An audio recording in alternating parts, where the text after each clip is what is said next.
आज के वीडियो में हम देखेंगे किडनी स्टोन के बारे में, जिसे हम पथरी कहते हैं या रीनल कैलकुलाई कहते हैं या रीनल स्टोन कहते हैं। ये सभी नाम से हम रीनल स्टोन को जानते हैं या किडनी स्टोन को जानते हैं। तो रीनल स्टोन होम्योपैथी से ठीक होता है या लगभग सभी को पता है। हमने खुद हमारे क्लिनिक में 12 से 15 mm या 18 mm तक के स्टोन क्लियर किए हुए हैं। इसलिए ये स्टोन और होम्योपैथी इनका बहुत क्लोज रिलेशन है और सभी लोग रीनल स्टोन होने के बाद होम्योपैथी को ही प्रीफर करते हैं। तो हम जानते हैं कि किडनी स्टोन क्या होता है, कैसे होता है, क्यों होता है, क्या लक्षण होते हैं किडनी स्टोन के, कैसे जांच किया जाए कि किडनी स्टोन हुआ है, या क्या प्रिकॉशन लेना चाहिए, क्या खाना चाहिए या क्या नहीं खाना चाहिए। तो हम और बाद में हम देखते हैं कि होम्योपैथी से कैसा फ़ायदा होता है किडनी स्टोन में। आज के वीडियो में हम ये सब जानने वाले हैं।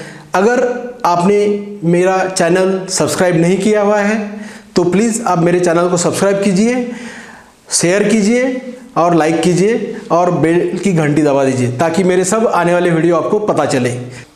नमस्कार, मैं डॉक्टर प्रभाकर जाय भाई, मेरे YouTube चैनल त्रिमूर्ति होम्योपैथी में आपका सबका स्वागत है। जैसे हमने बोला वैसे आज हम रीनल स्टोन के बारे में जानते हैं। क्यों होता है स्टोन, कैसे होता है स्टोन, ये जानते हैं। जैसे कि अपने बॉडी में जो भी टॉक्सिसिटी है वो एक तो पेट के मार्फत या फिर किडनी से यूरिन बन के बाहर निकलता है। तो यूरिन में अगर वेस्ट प्रोडक्ट ज़्यादा हो गए या मिनरल्स की मात्रा ज़्यादा हो गई या फिर अपन पेशाब ज़्यादा देर तक रोक के रखे तो वो जो मिनरल्स या वेस्ट प्रोडक्ट है वो धीरे धीरे किडनी की लेयर पे जमा होना शुरू हो जाते हैं। उसके छोटे छोटे पत्थर बनते हैं, स्टोन बनते हैं और धीरे धीरे वही स्टोन उसमें और एक एक लेयर बनते बनते बनते बड़े स्टोन बन जाते हैं। तो ये स्टोन बनने का रीज़न है कि ज़्यादा वेस्ट प्रोडक्ट जमा होना और उसे यूरिन को जमा करके रखना, इसके कारण स्टोन बनना शुरू होते हैं। तो अभी आगे देखते हैं अपन कि क्यों बनते हैं स्टोन, क्या कारण होते हैं स्टोन बनने के, रीनल स्टोन क्यों फॉर्म होते हैं। तो सबसे पहला रीज़न है कि ये हेरिडेटरी है, जैसे आनुवंशिकता बोलते हैं। जैसे मुझे अगर स्टोन है तो मेरे बच्चों को हो सकता है या मेरे पिछली पीढ़ी में मेरे काका पापा या मम्मी मामा किसी को भी हो सकता है, उसके कारण ये स्टोन आते हैं। इसकी मात्रा 30% तक रहती है कि आनुवंशिक लक्षणों के कारण आती है।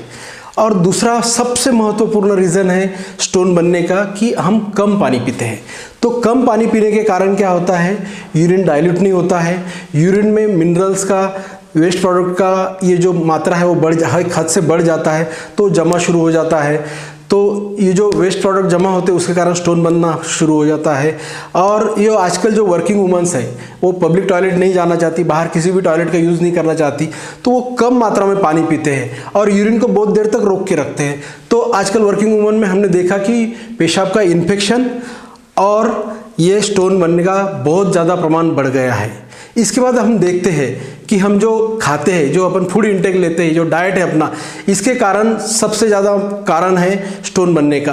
कि जो स्टोन बनने के कंटेंट है जैसे कि ऑक्सैलेट होते हैं, कैल्शियम होता है, सोडियम होता है या यूरिक एसिड होता है या प्रोटीन होता है, इसका अगर इंटेक ज़्यादा हो गया तो इसका वेस्ट प्रोडक्ट भी ज़्यादा होता है और वो जाके यूरिन में जमा होता है, उसके कारण भी स्टोन बनना शुरू हो जाते हैं। तीसरा रीज़न है किसी और बीमारी के कारण, जैसे कि यूरिक एसिड अपने देखा तो यूरिक एसिड गाउट में कैल्शियम के साथ अगर डिपॉजिट हो गया तो कैल्शियम ऑक्सैलेट यूरिक एसिड बनते हैं, यूरिक एसिड के स्टोन बनते हैं। जैसे कोलाइटिस है, कोलाइटिस में ऑक्सैलेट बढ़ता है, कैल्शियम से मिलाप हो गया कि कैल्शियम ऑक्सैलेट के स्टोन बढ़ते हैं। या अन्य कई बीमारियां हैं जिसमें बार बार यूरिन इन्फेक्शन होता है, वो बार बार यूरिन इन्फेक्शन होना भी एक स्टोन का कारण बन जाता है।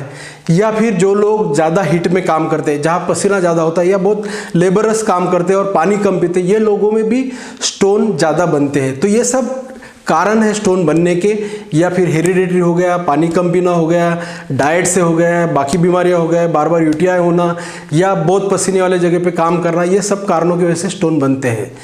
तो हम अभी आगे देखने वाले हैं कि स्टोन के लक्षण क्या होते हैं, कैसे पता चलेगा कि हमें स्टोन हो गया है, क्या दिखेगा स्टोन होने के कारण अपने को।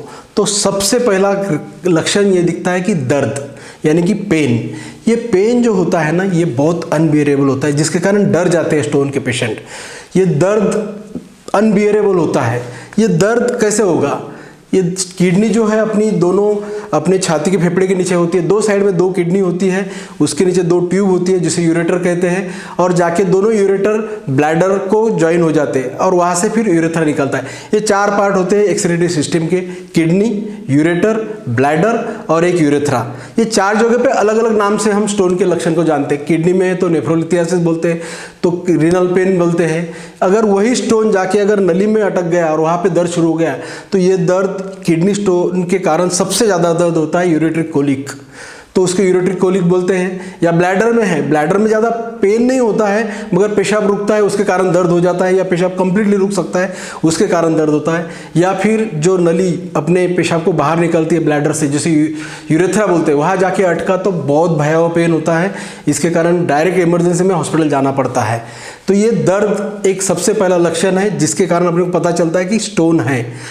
दर्द के साथ ही हमने देखा कि कई पेशेंट मचलाहट या उल्टी के साथ आते हैं, उनको 1 या 2 उल्टी हो जाती है और बहुत मचलाहट रहती है स्टोन के कारण, तो ये दूसरा लक्षण है, उल्टी और मचलाहट। तीसरा लक्षण है कि कई पेशेंट में फीवर दिखता है, बहुत हाई ग्रेड फीवर नहीं रहता है मगर फ्यूरिश फीलिंग और फीवर रहता है, जिसके कारण भी पता चलता है कि स्टोन है। या फिर बार बार पेशाब को जाना, पेशाब में जलन होना, या बार बार पेशाब में इन्फेक्शन होना, यूटीआई होना, ये भी एक कारण है। और स्टोन अगर रफ वो है, एजेस उसकी शार्प है, तो उसमें यूरिन में अपने को ब्लड भी दिखता है, जैसे लाल यूरिन दिखता है उसमें ब्लड होता है, ये भी एक लक्षण है पेशा स्टोन के कारण। तो हमने देखा दर्द, उल्टी, मचलाहट, बुखार, पेशाब में खून आना या बार बार पेशाब जाना, पेशाब में जलन होना या पेशाब में इन्फेक्शन होना, ये सब लक्षण होते हैं स्टोन के। तो आगे हम देखेंगे कि इसका कैसा जांच करना है। उसके पहले मैं एक चीज़ और बोलता हूँ कि कई पेशेंट में हमने देखा है कि किसी दूसरी चीज़ के लिए इन्वेस्टिगेशन करते हैं, अपने को पता चलता है कि उसको स्टोन है। ये स्टोन छोटे भी हो सकते हैं, बड़े भी हो सकते हैं, और ये स्टोन सबसे खतरनाक होते हैं क्योंकि इसके कारण बिना पता है अंदर किडनी पे सूजन चढ़ती है या किडनी फेलियर भी हो सकता है, तो इसको हम असिम्प्टोमेटिक रीनल स्टोन बोलते हैं। अभी हम जानेंगे आगे कि अपने को क्या इन्वेस्टिगेशन करना है।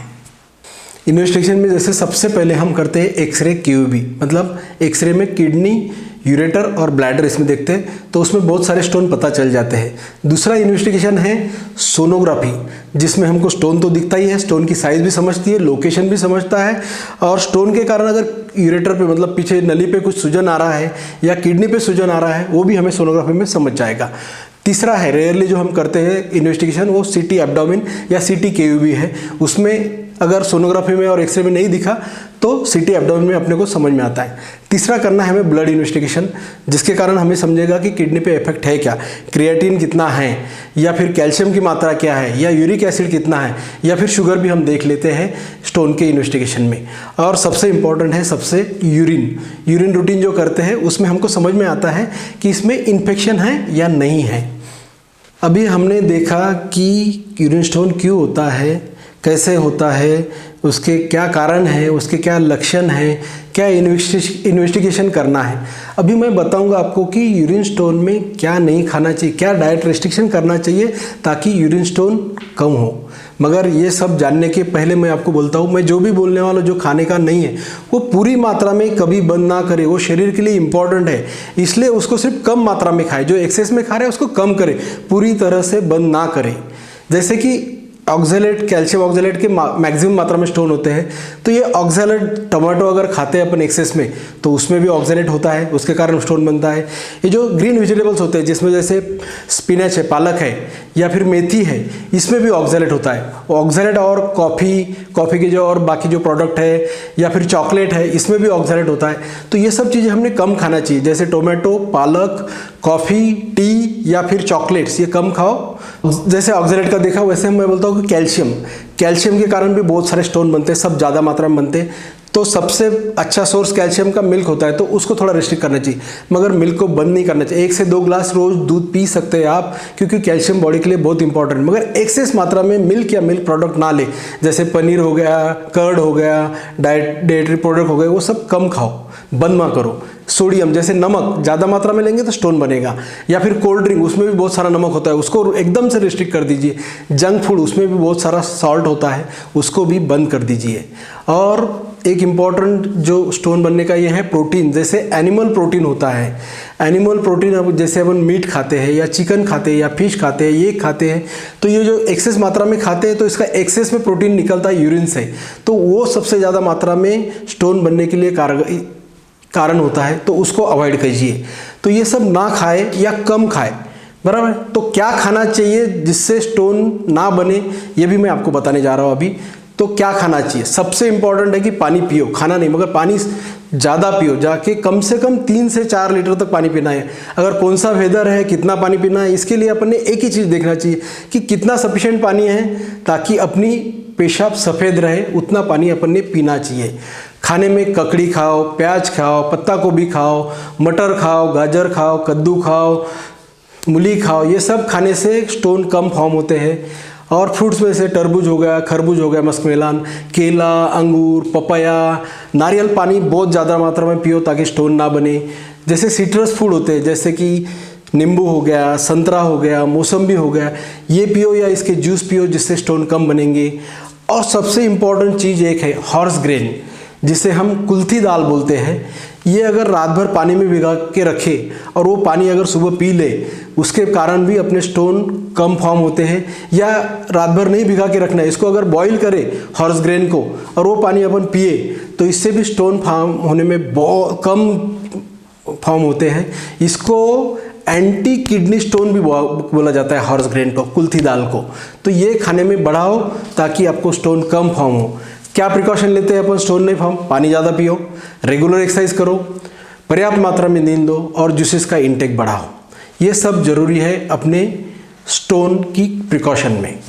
अभी हम देखेंगे कि जो पेशेंट बार बार किडनी स्टोन से प्रॉब्लम में आते हैं, जो वो लोग पूछते हैं कि बार बार क्यों होता है, इसके लिए हम क्या करें। तो जैसे कि पानी पीना, तो ये कॉमन चीज़ है, सब स्टोन के इसमें पानी पीना चाहिए, मगर पानी की मात्रा अगर आप बढ़ाएंगे, आपका स्टोन ठीक होने के बाद भी, आपकी ट्रीटमेंट खत्म होने के बाद भी आप पानी का इंटेक अगर ज़्यादा रखेंगे तो आपको बार बार स्टोन नहीं होंगे। और पेशाब को रोक के नहीं रखो, बार बार पेशाब को जाओ ताकि सैचुरेशन ना हो, स्टोन ना बने। और सबसे इम्पॉर्टेंट है कि अवॉइड एनिमल प्रोटीन्स, जिसके कारण स्टोन बार बार बनते हैं, तो उसको अवॉइड करो। एक्सेस मात्रा में जंक ना खाओ, कोल्ड ड्रिंक तो बिल्कुल ना पिए, और सॉल्ट का इंटेक कंट्रोल में करें। ये सब चीज़ों से आप बार बार होने वाली पथरी को रोक सकते हैं, जो कि जेनेटिक कारणों से भी हो सकती है। इसके लिए इम्पॉर्टेंट है होम्योपैथी। होम्योपैथी स्टोन के लिए तो ट्रीटमेंट करता ही है, मगर स्टोन रिकरेंस जो होता है उसके लिए होम्योपैथी में बेस्ट मेडिसिन अवेलेबल है। तो आप होम्योपैथी के पास जाइएगा और आपका आने वाला रिकरेंस या स्टोन आपका ठीक हो जाएगा। होम्योपैथी कैसे काम करती है स्टोन में? होम्योपैथी एक तो एज अ सॉल्वेंट, मतलब जो स्टोन क्रिस्टल फॉर्म होते हैं उसको पिघलाने का काम करती है, इसको सॉल्वेंट बोलते हैं हम, वैसा एक काम करती है होम्योपैथी एज अ सॉल्वेंट। दूसरा, ये आने वाले स्टोन का प्रिवेंशन भी करती है, बार बार स्टोन नहीं होने देती, तो एज अ प्रिवेंटिव भी आप होम्योपैथी ले सकते हैं। और ये जो जेनेटिक टेंडेंसी है, जिसके अपन ने देखा कि ये लक्षण सबसे इंपॉर्टेंट है, तो जेनेटिक टेंडेंसी को ब्रेक करने का काम भी होम्योपैथी करती है। ताकि इसीलिए आप स्टोन और होम्योपैथी ये कॉम्बिनेशन याद रखिए। जब भी आप किसी को स्टोन होता है तो आप होम्योपैथ के पास जाइए। अगर आपको लगता है कि मुझसे कंसल्टेशन करना है तो मेरा नीचे व्हाट्सअप नंबर भी दिया हुआ है, आप व्हाट्सअप कर सकते हैं या मुझे कॉल कर सकते हैं, ताकि मैं आपको सहायता कर सकूं, आपको कंसल्टिंग दे सकूं। तो इसलिए आप मुझसे कॉल करके कंसल्टिंग ले सकते हैं। Thank you very much.